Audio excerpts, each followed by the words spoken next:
Се наоѓаме во Прилепското поле на патот што води кон Крушево. Планинскиот предел пред нас е огранок на Баба планина.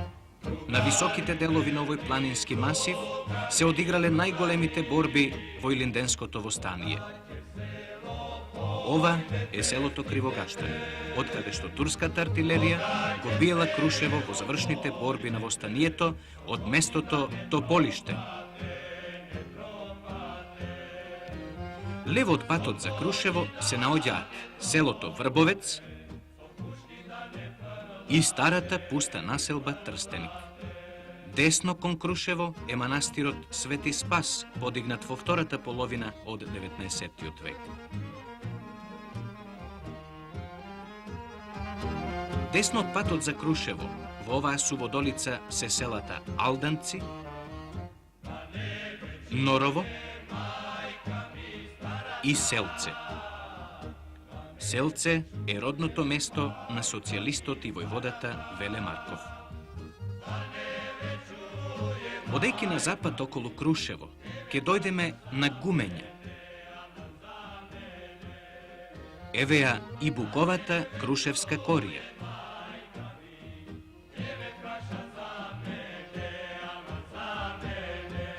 Сега сме на местото Слива.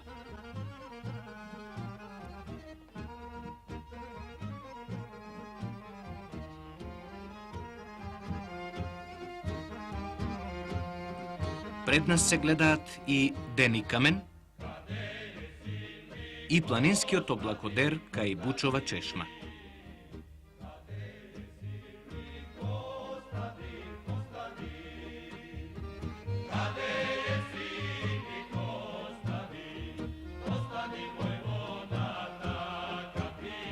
Под ридот се наоѓаат селата Горно Дивјаци,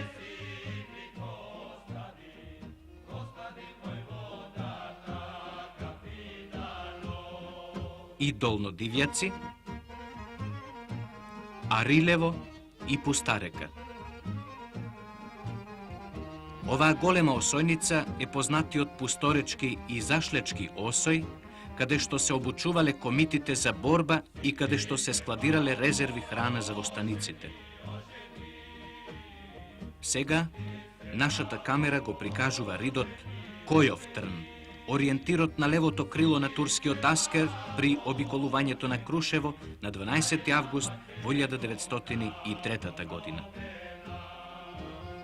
Покрај четата на Ташку Карев, која овде дала 6 жртви, на овој рид, на повикот за општа борба, се одзвали и 5 наоружани селани од Острелци и Растојца.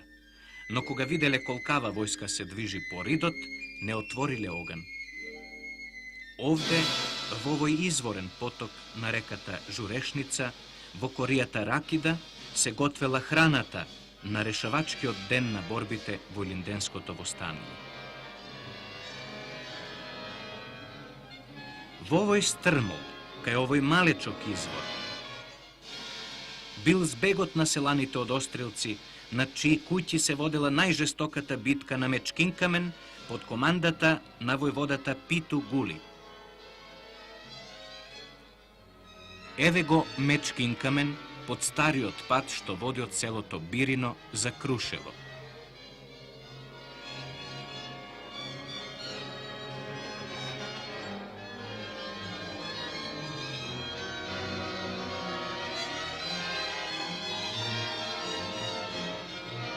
На спротивниот хоризонт го гледаме каменот Дрискаец, за кој ќе кажеме нешто подоцна.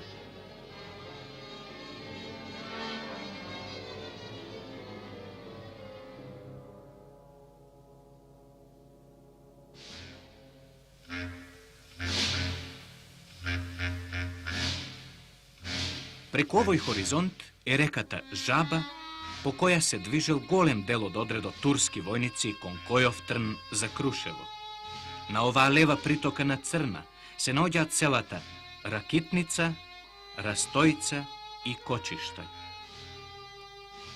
Во селото Ракитница, во една провала во 1902 година, е убиен социјалистот и војводата Веле Марков.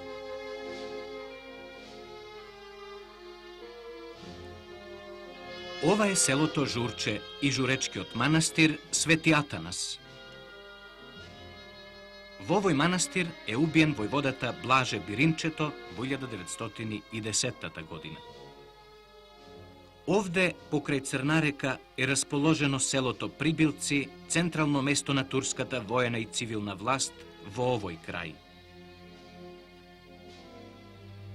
Пред нас е Демирхисарското поле, низ кое тече реката Црна, што извира од селото Железнец во Горен Демирхисар. На крајот од полето кон запад е селото Смилево, родното место на Даме Груев, во кое од 2 до 7 мај во 1903 година е одржан Смилевскиот предвостанички конгрес на Битолскиот револуционерен округ под председателство на Груев. На конгресот е донесена конечна одлука за подигање на Илинденското востание. На конгресот зеле учество 32 делегати од сите околини на округот. Била разгледана борбената подготвеност на востаничките чети и биле издадени упатства за стратегијата и за тактиката на востанието. Бил избран и востанички штаб на чело со Даме Груев. Штабот бил ополномоштен да го определи денот на подигнувањето на востанието.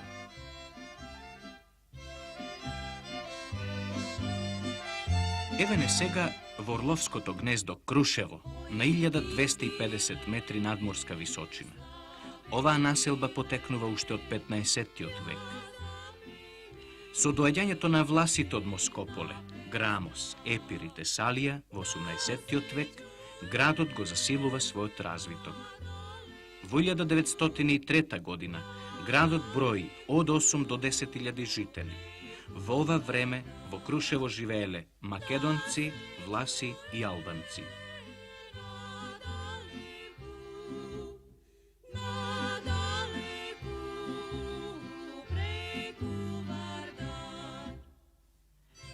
На овој планински предел што го прошетавме со нашата камера, на 2 август во 1903 година се дигна Илинденското востание, најголемото и најзначајното востание на македонскиот народ за конечно слободување на Македонија од долговековното турско робство.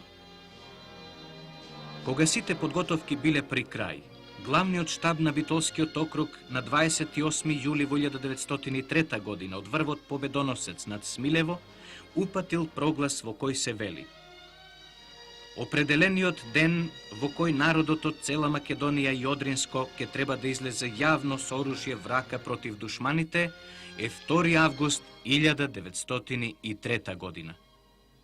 Прогласот завршувал со извиците: долу Турција, долу тиранијата, смрт на душманите, да живее народот, да живее слободата, ура! Илинденското востание започнало на 2 август во најголемиот дел од Македонија. Најсилен замав востанието имало во Битолскиот револуционерен округ. Во многу места востаниците влегле во акции со прекинување на телефонските и телеграфските линии и со напади на беговските кули и поседи. Во некои места востаниците ги напаѓале местните гарнизони, ги разурнале мостовите и ги онеспособиле патиштата. Турскиот гарнизон во Смилево бил разбиен и селото било ослободено. Ова село востаниците го држале во своји раце до 28 август. Во Ресенско била ослободена голема територија која востаниците ја држале во своји раце се до втората половина од август. Најжестока борба во овој крај се водела во Нахискиот центар Наколец. Борбата продолжила и на 3 август. Таква борба се водела и со гарнизонот во Прибилци. По овие акции востаниците станале господари на овие места. Крушевските револуционери најдобро биле подготвени за востание. Особено големо внимание му било посветено на вооружувањето. Бил подготвен план за заземањето на Крушево. Сета вооружена сила во реонот била разделена на 8 револуционерни одреди под раководството на испитани војводи. По распределбата на револуционерите од полските села, во Биринската корија се собрале сите војводи со своите чети, каде што биле дадени последните упатства за нападот на Крушево.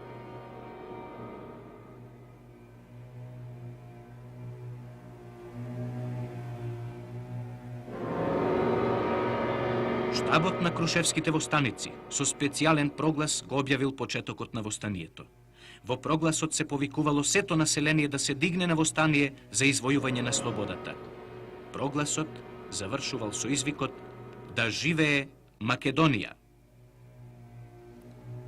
Неделниот ден на 1 август Крушево било мирно. Животот се одвивал нормално. Имало визити, свадби. Само Коле Чавче, пијан како и секогаш, викал низ чаршијата "Долу Турција, да живее Македонија, ура!"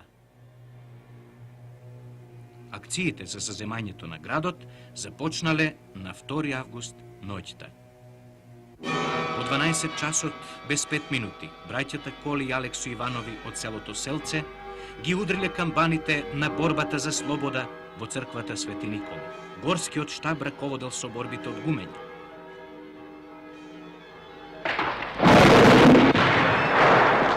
Започнало изведувањето на тактичкиот план. Одредот на Ѓурчин Наумов настапувал од Кула, одредот на Коста Христов од Голирид, одредот на Ристе Тасев од Глоушоврид, Марко Христов Мирче со својот одред настапувал од Кали и Костадина, Ташко Карев од Којов Трн, Андре Димов настапувал од кај Крушевскиот цер, Питу Гули од кај Црни врв, Мечкин Камен и манастирот Свети Спас, Иван Наумов Алабакот од кај селото Алданци. Нападот се изведувал на најважните објекти во градот: научуматот, Беледието, домот на таксилдарите,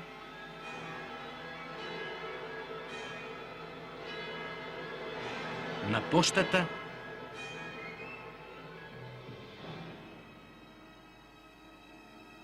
и на касарната и на некои други значајни пунктови.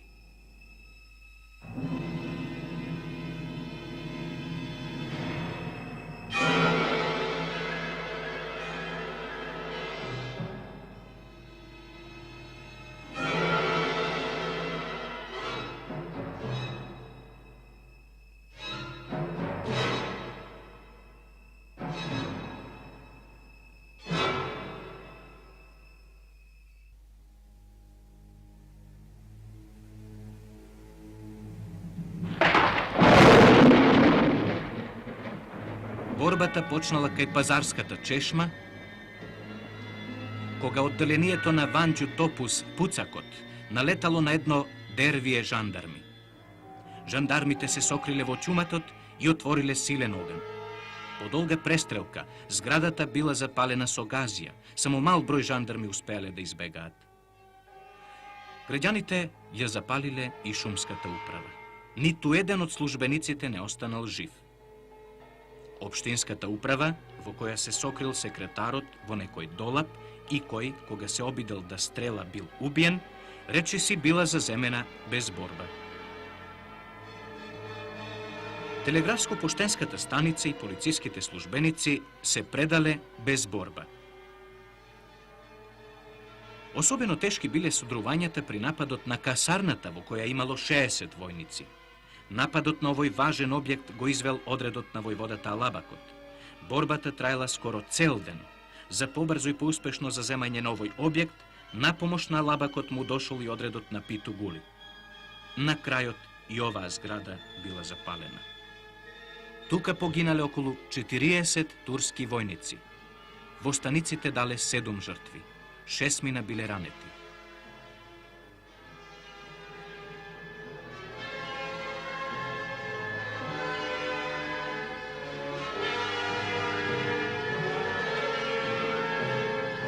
На 3 август, околу 4 часот, по пладнето. Борбите завршиле и Крушево било наполно слободено. Штабот на востаниците во состав Никола Карев, Томо Никлев, Тодор Христов и Антигон Джаджов влегол во градот. Со тоа, Илинденската револуција ја забележала својата врвна победа. Дошле до израз стремежите за слобода и самостоен живот. Сите и се радувале на слободата. Била прогласена и Крушевската република. Првата револуционерна власт избрала своји органи. Штабот на востаниците ја представувал воената власт. Било свикано собрание од истакнати граѓани, македонци, власи и албанци, по 20 од секоја народност. Овие 60 члена го сочинувале Советот на Републиката. На чело на Крушевската република стоел социјалистот Никола Карев.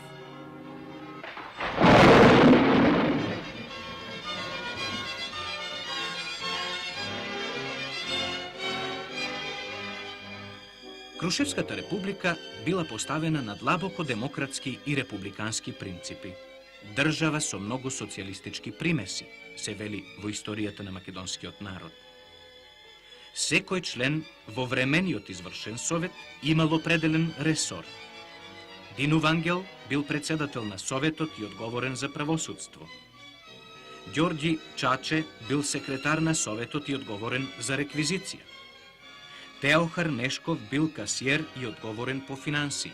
Христо Ќурчиев бил градоначалник и одговорен за полицијата. Димитар Секулов бил одговорен за прехрана и производство. Никола Баљу бил одговорен за здравството.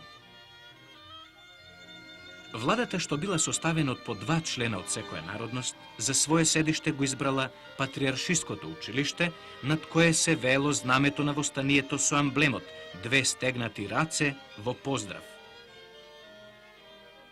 Заробените злосторници биле стрелани. Веднаш била извршена експроприација на некои установи потребни за одбрана на градот. Бил извршен попис на стоката и бил распишан данок. Исто така била отворена болница во која се лекувале болните и ранетите. Народот собирал олово за лиење куршуми. Се формирале магацини со прехранбени продукти и со воен материјал. Жито се носело од Прилепското поле и се мелело во крушевските мелници, што се наоѓале во рацете на народот. Се собирале прилози на расписка, со која се гарантирало враќање на влогот. На расписките пишувало «Признателна Македонија». Специјално внимание му било посветено на вооружувањето, како на востаниците, така и на другото способно население. Биле отворени леарници за куршуми и специјални работилници за поправка на оружје. По наредба на Никола Карев, Цветко Стојчев од селото Селце изработил 3 црешови топчиња според нацртот на подпоручникот Тодор Христов. Поштата се разнесувала од градски и селски курири. Посебна грижа се водела околу утврдувањето на градот според воено-стратегиските принципи. Биле ископани 3 реда ровови и биле подигнати и други утврдувања на најважните одбранбени места околу градот.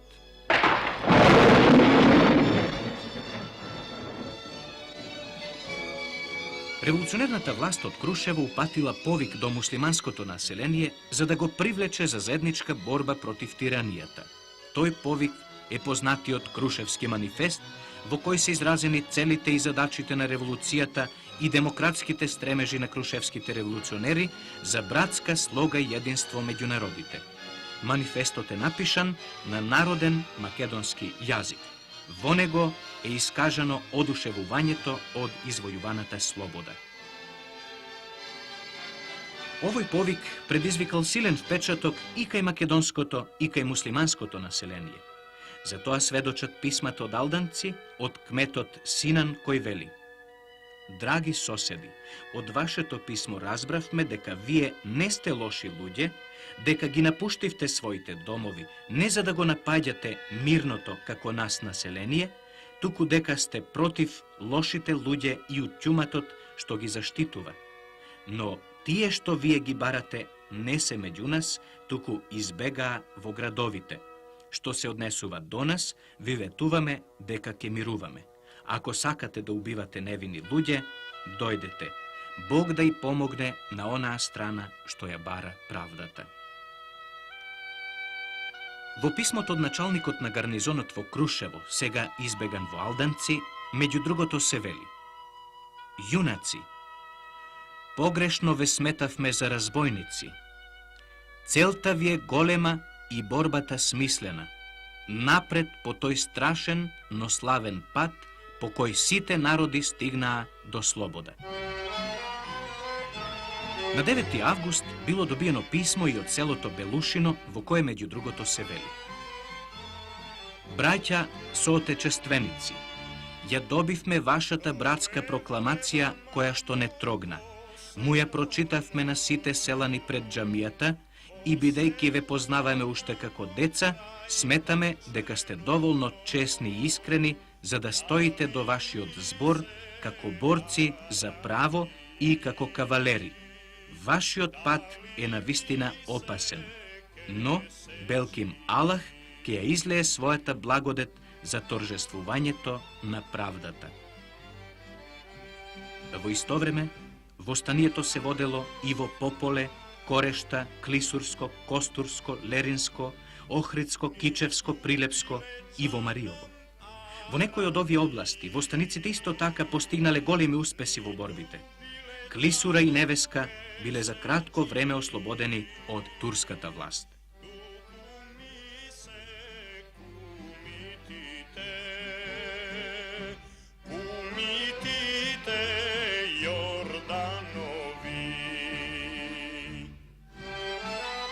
На 4. август, кај селото Карбуница, горе Ѓурѓеица, е водена една од најкрвавите борби.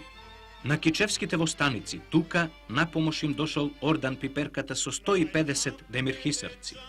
Борбата се водела гуша в гуша. Во еден момент, османлиските војници отстапиле, оставајки зад себе 120 жртви. На ова место погинал и нивниот водач Сефер Ага. Во борбата погинале и 30 востаници. Подоцна Јордан Пиперката погинал во борбата кај селото Цер. Успесите на Илинденското востание ја вознемириле високата порта на Турската империја. Портата презела сериозни војни мерки за да му стави крај на востанието. Турската војна власт ги зголемила своите сили на територијата на Македонија. На Крушево, што го бранеле 1200 востаници, тргнале околу 20.000 турски војници со коњица и артилерија, придружени од броен башибозок. Првите удари на турската контраофанзива биле изведени на востаничкото упориште кај Смилево. По заземањето на селото, еден дел од турската војска се префрлил во Демирхисар. На 8. август, војводата Петре Ацев го известил штабот во Крушево дека Бахтир Паша доаѓа со голема војска преку Прилепското поле кон Крушево. Главнината од оваа војска броела околу 10.000 војници и била придружена со артилерија што била поставена во Тополиште. Тука биле поставени 8 тешки топови. Еден дел од војската настапувал од кај селата Алданци, Норово и Селце. Третата колона тргнала во правецот на селото Врбовец и Трстеник. Една колона направила обид да го заземе манастирот Свети Спас. Покрај ова, 4000 војници се движеле од кај Битола во правец на Крушево. Кај селото Прибилци, војската се разделила на две колони. Едната настапувала по реката Жаба кон Којов Трн и Крушево, а другата по реката Журешница за Острилци и Крушево. Но оваа група била пречекана од стрелба на острилчанецот Тренко, кој самостојно и самоволно, но промислено пукал и пцуел по аскерот од каменот Дрискаец и успел да ја тргне војската кон себе за да не го запали селото Острилци. Очевидци што се нашле во полето на работа, слушале како турските војници со прекорување му викале на самоволниот комита да не пцуе. Кога војската излегла на Дрискаец, таму немало никого. Војниците продолжиле поридот Старец кон Којов Трн и кога стигнале во Накова ливада, ја откриле востаничката кујна во коријата Ракида и ги истуриле казаните.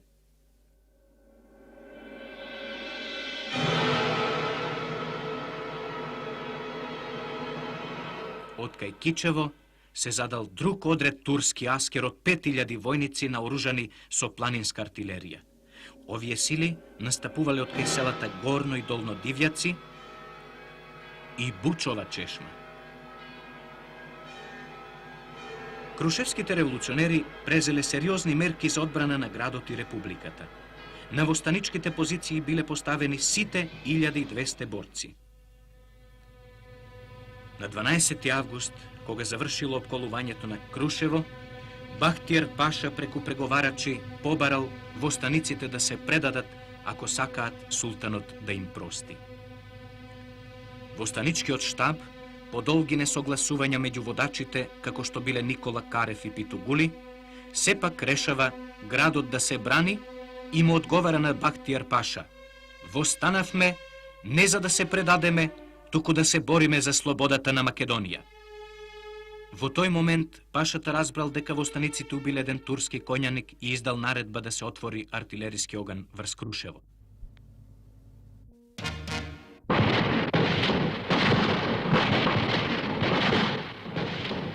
Тешките топови од тополиште почнале да сеат пожар и смрт во градот. Првите налети на турската војска и башибозукот биле одбиени. Тогаш горскиот штаб добил вест дека од кај Кичево доаѓа споменатата војска и решил да отстапи кон Осој, што било исторено вечерта на 12 август. На владата и било наредено да го предаде градот за да не дојде до неговото потполно уништување. Но сите не се согласиле со ова решение. Питу им наредил на борците да останат на своите позиции. На Слива, востаниците што се бореле под раководството на Ѓорѓи Стојанов и Диме Смугрев биле опколени од турската пешадија и коњица. Се водела жестока борба во која многумина погинале. Преостанатите борци, за да не паднат во рацете на непријателот, се самоубиле. Тука паднале 32 востаници, меѓу кои имало и една девојка во селска носија. Турските војници биле одушевени од херојската борба на своите непријатели и со почесна стрелба им оддале последна почит.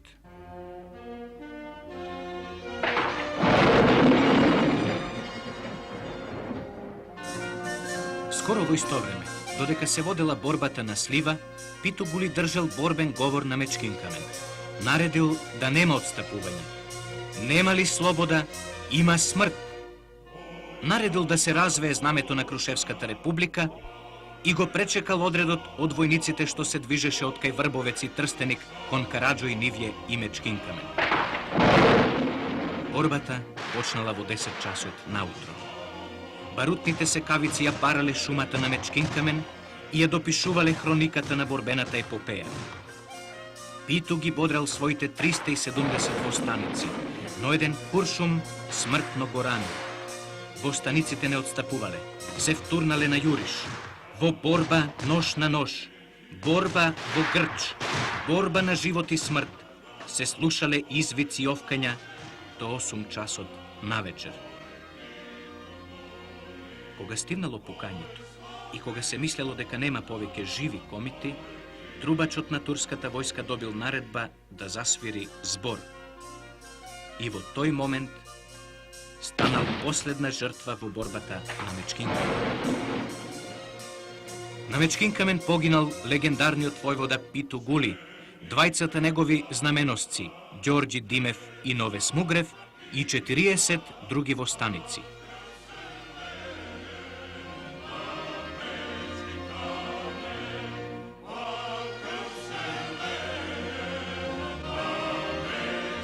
Цела недела по борбата, селаните од селото Острелци наоѓале мртви луѓе во нивјето на Трноиште.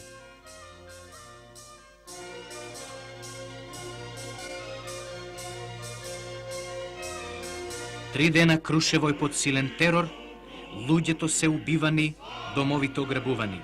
Настрадали и околните села Бирино, Журче, Растојца, Сапотница и Селце.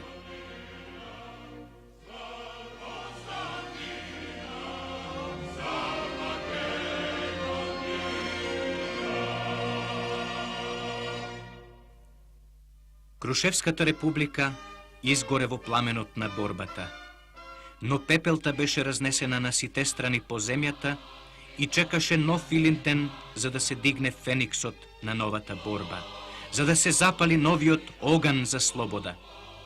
Тој ден дојде во годините на народно-слободителната борба, кога народите и народностите на Македонија ја извојуваа својата жедувана слобода заедно со другите народи и народности на Југославија.